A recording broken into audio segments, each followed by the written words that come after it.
So I was saying that the Upanishadic knowledge, at times it is difficult to understand just because that it is purely philosophical, right?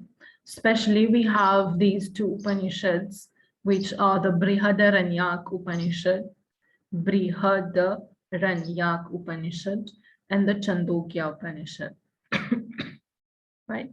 But yes, we have 108 others also, they are tough, but these ones, they are the big Upanishads which exist.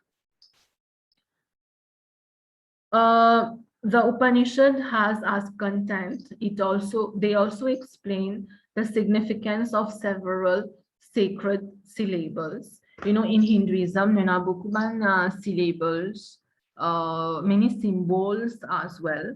For example, Om, in a swastika, etc. So they have different meaning.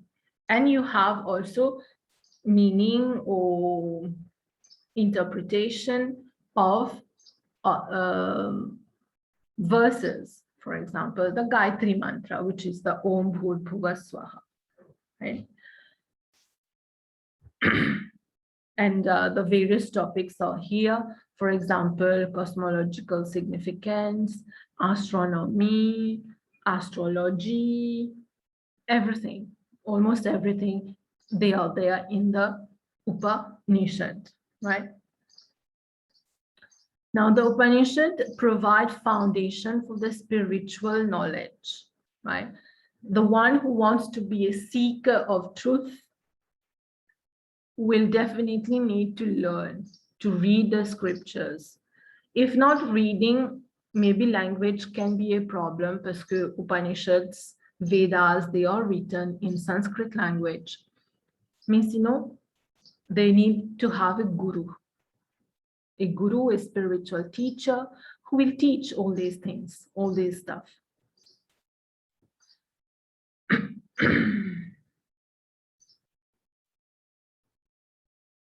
So you can go through this, the different topics of the Upanishads, which we have Milado, right? You can read it later on.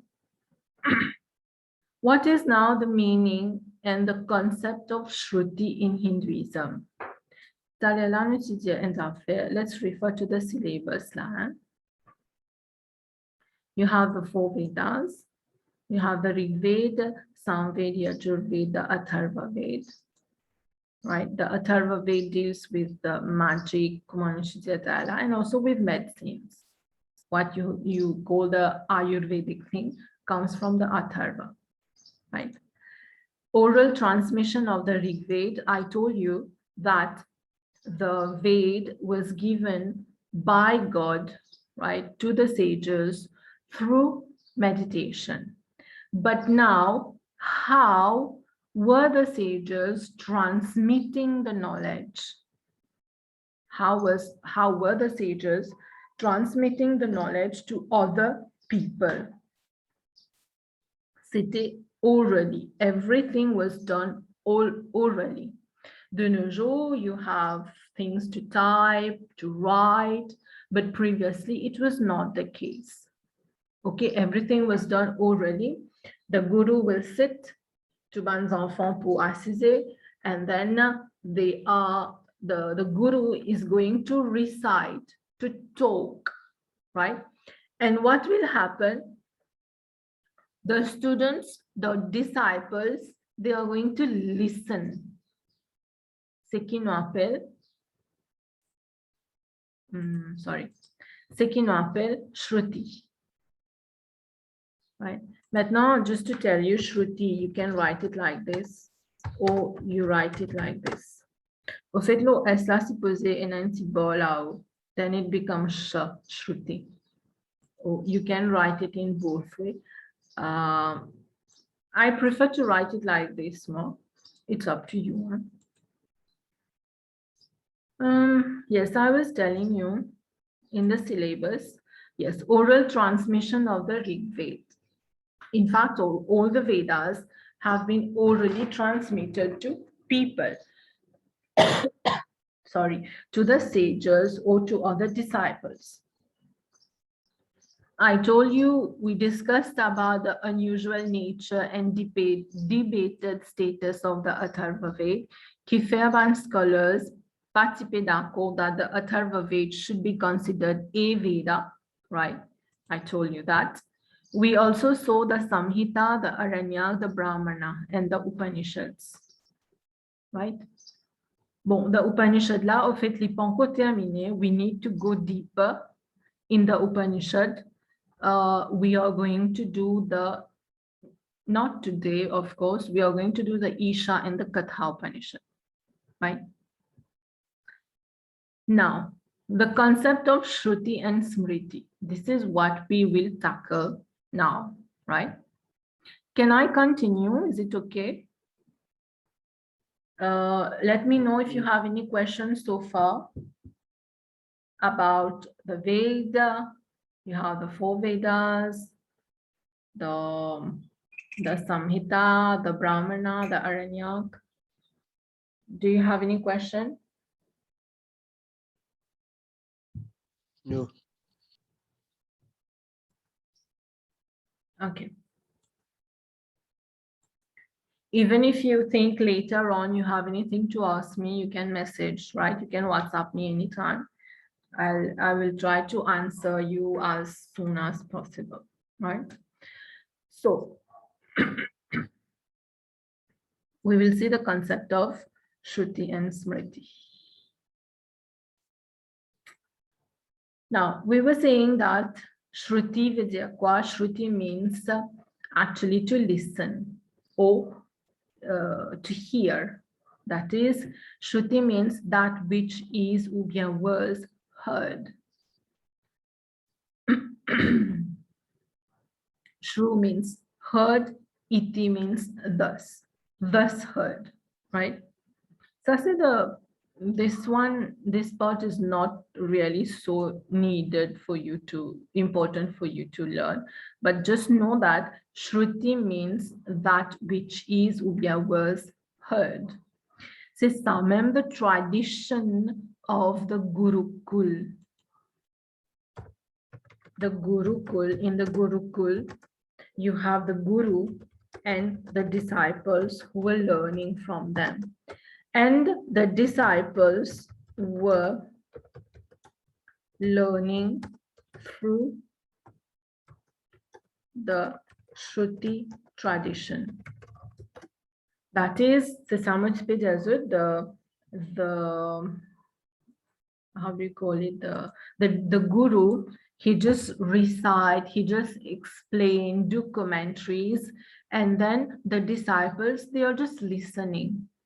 When they listen, they understand, they assimilate, and then they do revision. Donc, tout ça là déroule dans la tête, en fait.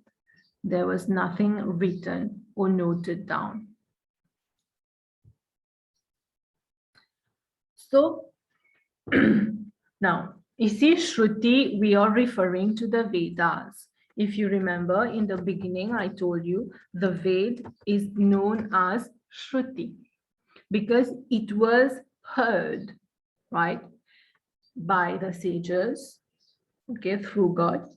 Et aussi, the messages of the Vedas were transmitted to disciples by the process of Shruti itself. Kumaman does it, Guru would just talk, and then the disciple will listen, right? So here, Shruti, we are referring to the Veda. I told you in the beginning, Shruti has no beginning, right? It has no author. Kumaninja, it was given by God. It has no author. No one exactly actually know the very beginning when we got the Veda. Different scholars will tell you different interpretations, but they will also say that it's not the exact thing which exists. Because it says that the Vedas existed since the very beginning of creation, right? The Vedas existed then. But the thing is, quand création happened, no one knows it. Telemati fait reference to the 4 yuga, right? Right now we are in the Kali Yuga. Truly we are in the Kali Yuga. After the Kali Yuga, what will happen? There will be destruction of the world. The whole thing will be destroyed. The whole universe will be destroyed. What will there be then? There will be again creation. God will create again. God will preserve. God will destroy. After destruction, he will create again. He, I mean God, will create again. The process goes on like this, right? So it is difficult to say when the Vedas came into existence. No one knows that actually. There's an interesting thing in the Nasadya Sukta. You see, when I'm explaining, I can't stick to what is written in the notes because Hinduism is a bit vast thing. I always prefer to whatever fits in, I will explain, right? In the Nasadya Sukta c'est quoi? It is a hymn, right?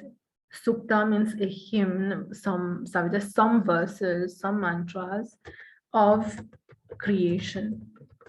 Actually, the Nasadya Sukta explique-nous comment in a création. You will do that later on, right? So, comment in a création, right? So, in the Nasadya Sukta, there is a term which has been used. I really love this term.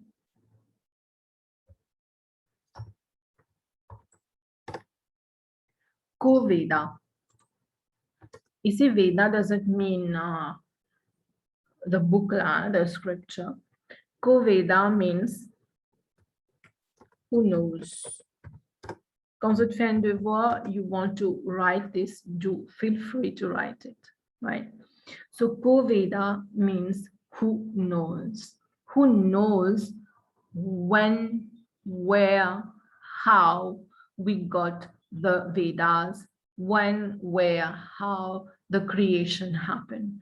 We will never know it, right? Yes, we know there is a God. God has done creation, but creation happened many times, many years ago, billions of, trillions of, I can't tell you, so many years ago, right? Bon, when I'm saying this Veda, I just remembered I missed something.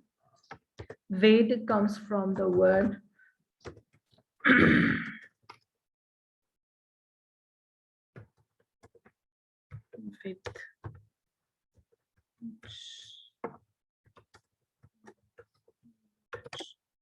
Ved comes from the word vid. Vid means knowledge, right? So Ved is a book which gives us knowledge. I forgot to tell you the root of the word.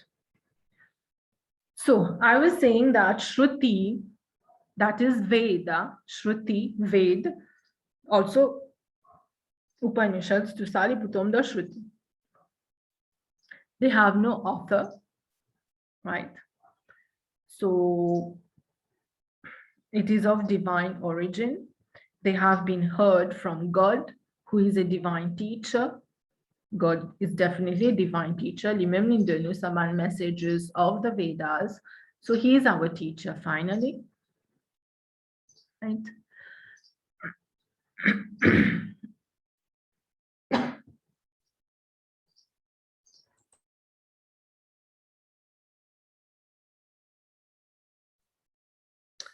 I continue. So Shruti generally means anything that one hears from others. Like you are listening to me, this is called Shruti. Shrutam is the object of learning. You are learning something, the object. Shrota means the audience or those who hear a speech. Like you are hearing, you as a person, you are called a Shrota. A Shrota means an audience li écouter, right? So in religious or spiritual sense, Shruti means the knowledge which was heard by revelation.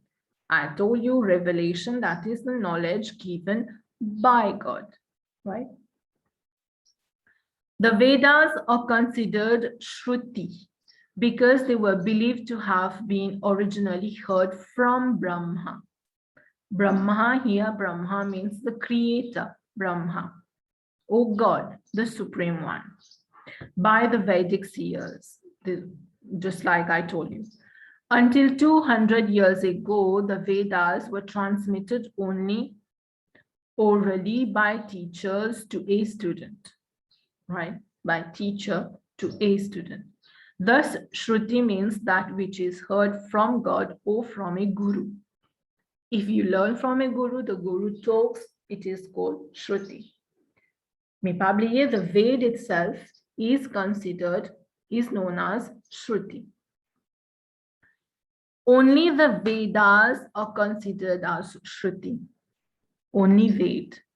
And the rest, they are considered as Smriti. So you have the two terms, Shruti and Smriti. Shruti, I told you, it means which has been or was or is heard. And Smriti means memory. Memory ou bien ce qui a proofs of it, right?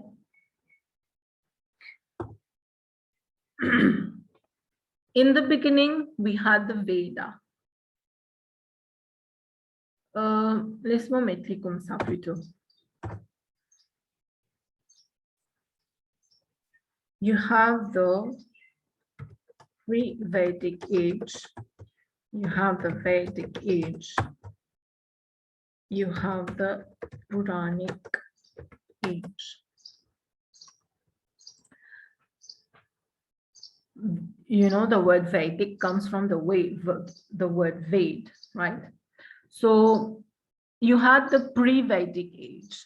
That is an age where the Vedas were not so popular. Then you get the Vedic age, where the Vedas became very popular. Popular means every person was following the Veda, right? Then you get the Puranic age. What is there in the Puranic age? We have incarnations of God. For example, you have Ram, you have Krishna, etc. The different incarnations of God. When you have different incarnations, we also have different scriptures, such as Ramayana, Mahabharata, Bhagavad Gita. You have also the Manusmriti, which we will learn about it later. Au fait, tous les 4 minutes pour faire, right? So we have different scriptures, basé law, time, right? Different age, different time. We got different scriptures. Maintenant, the point is, why do we get different scriptures? Why is it that since the very beginning we have Vedas, qui fait maintenant aussi nous pena this and still scripture Veda, but we have other scriptures as well which came into existence later on, like I told you, Ramayana, Mahabharata, Bhagavad Gita, and the Manusmriti as well. Why is it so? That is, it was important for the world, for humanity, for the Hindu society, for Hinduism to have new scriptures. You may get a question like this, right? So why was it important? Let's move finish so then we continue with the notes. It is because, you know, when people in the Satyug, people in the Satyug, they were perfect being. Their mind could function very well, right? They were perfect in terms of qualities as well, right? In terms of beauty, They were all perfect. Then time changed. We got the Treta Yuga and the Dwapar Yuga also, the second and the third Yuga. Here things changed, and it actually kept on changing, right? Things changed. We had people having bad qualities, temptations. For example, in Treta Yuga, in Ravan kidnapped Sita.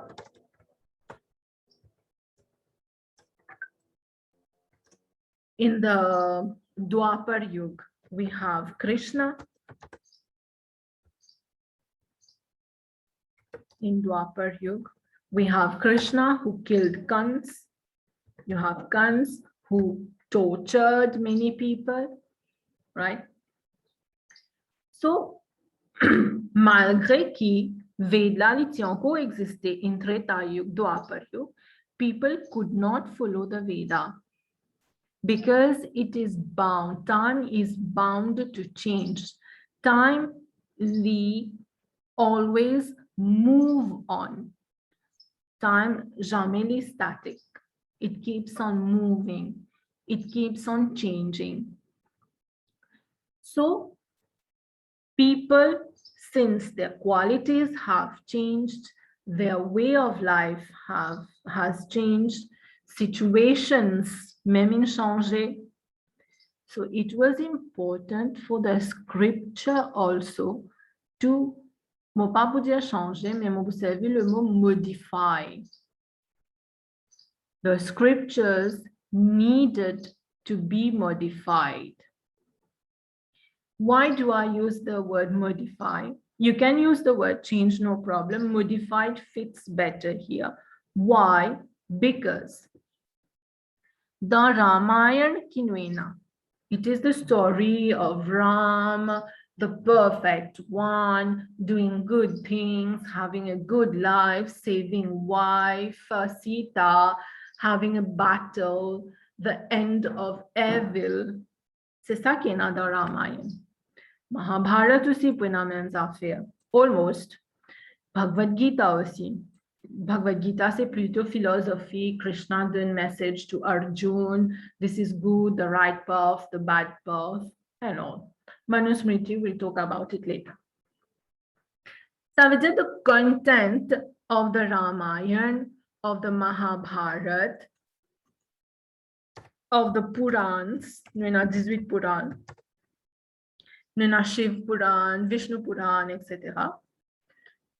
So the content of scriptures, they actually remain the same. Dans Veda aussi, l'Indien, nous parle de we should be an ideal person like Ram, qui était dans Ramayana. It tells you the same thing. That's why I prefer to use the word modified. So I hope you are getting me, you are understanding me, that the Vedas, the scripture, needed to be modified as per the needs of people or the demand of the situation. Veda is written in Sanskrit. Today, in this world, modern age, we have people who understand Sanskrit surely, but not the mass, not everyone. We need translation of scriptures de nos jours, and Vedas, they are quite complex for modern man to follow. You may get a question in the exam.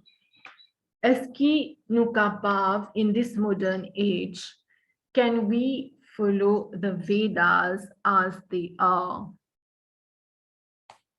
Okay. You may say yes if you want, but provided you justify your answer. If you will say no, you need to justify your answer again, right? But my point of view, I repeat this again now. Quand nous avons une question discussing something, You can agree, you can disagree. If you agree to something, you justify your answer. Donne raison qui fait ou peut agree. And same for disagreeing. If you disagree, give reasons, justify why are you saying this is not okay, right? So in such a question, if ever you get that, est-ce qu'il nous capable de mettre Vedas en pratique as they are? Vedas as they are, no changes, no modification in the Vedas. Can a modern man put into practice the Vedas as they are? For moi, my answer will be no, not 100%. We cannot do that. For example, the Vedas tell us we need to go to the 4 stages of life, right? Brahmacharya, nous pena Gurukul dans la forêt. We have schooling system. La même li fini difficile là. You have grihasthashram, nous mariés, ça oui, exister dans nos sociétés, dans nos vie. 20% sannyas ashram, where do we go? We don't have forest, we don't have Gurukul, right? So the Vedas cannot be put into practice 100%. Partly we can, few things we can, but not 100%, right? So that's what I'm telling you, trying to Professor comprend que when you write an answer, do justify, give reasons why, right? Et pas oublier aussi the Vedas, so langage c'est Sanskrit, so it is a complex one. I return to this now. Only the Vedas are known as Shruti, and the rest they are called Smriti. The Ramayana, Mahabharata, Bhagavad Gita, the Puran, the Manu is called Smriti, right? You may get question differences between Shruti and Smriti. We will discuss questions later. So there are 4 Vedas, I already explained to you, right? The 4 Vedas and all.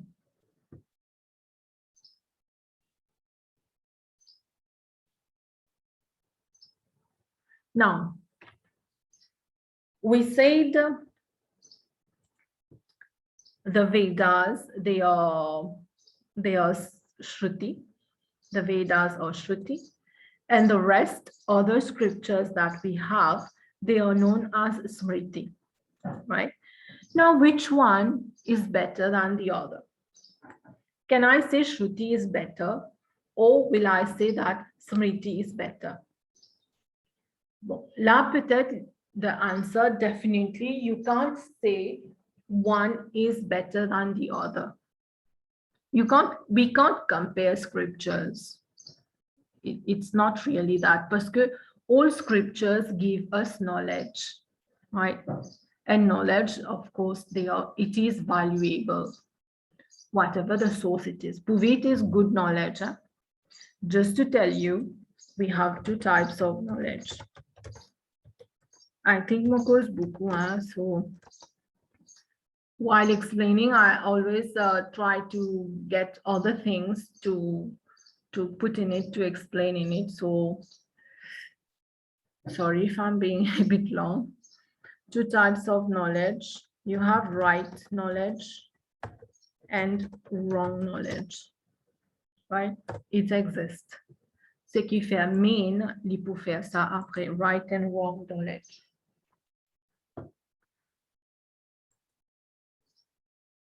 So the question was, is Shruti better than Smriti, ou bien vice versa?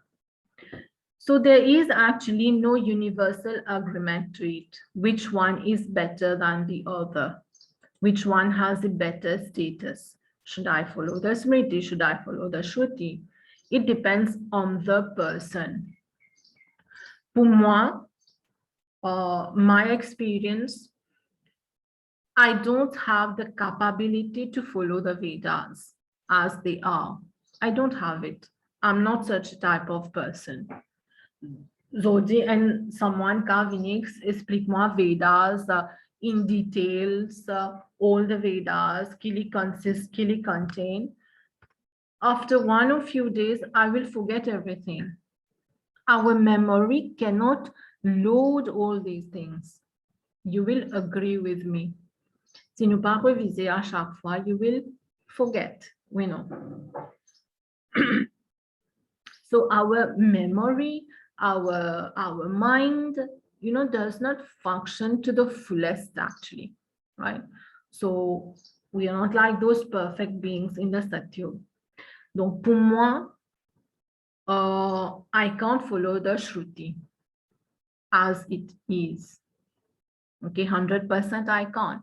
So for me, the Smriti will be better. If you tell me to read the life of Ram and to practice it, this will be far easier for me than reading and practicing the Vedas, right? So it is a matter for different kind of people, for different situation as well, right?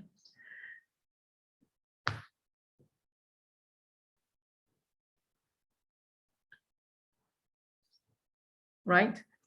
One thing to tell you before I end.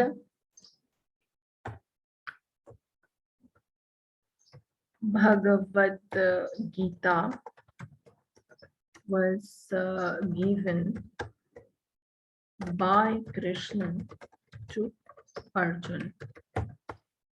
And Bhagavad Gita is part of the Mahabharata.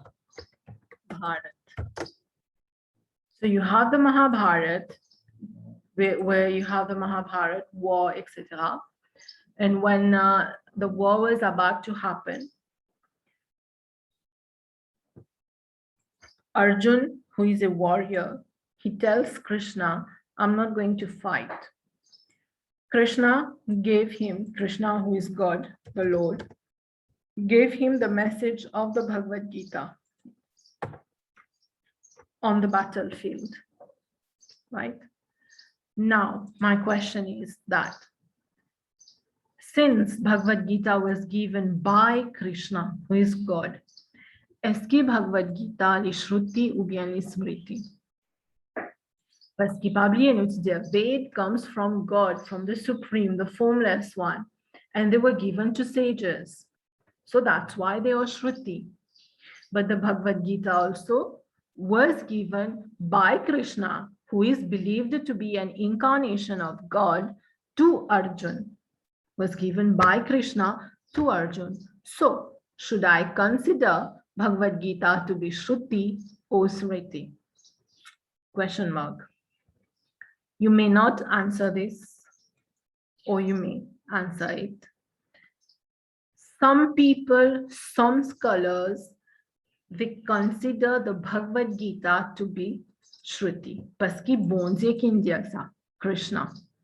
So the Jaki Bhagavad Gita is Shruti. May for others it is Smriti. It is just a matter of belief. Different people, different mindset, different beliefs, right? But the thing is, we respect the scripture, right?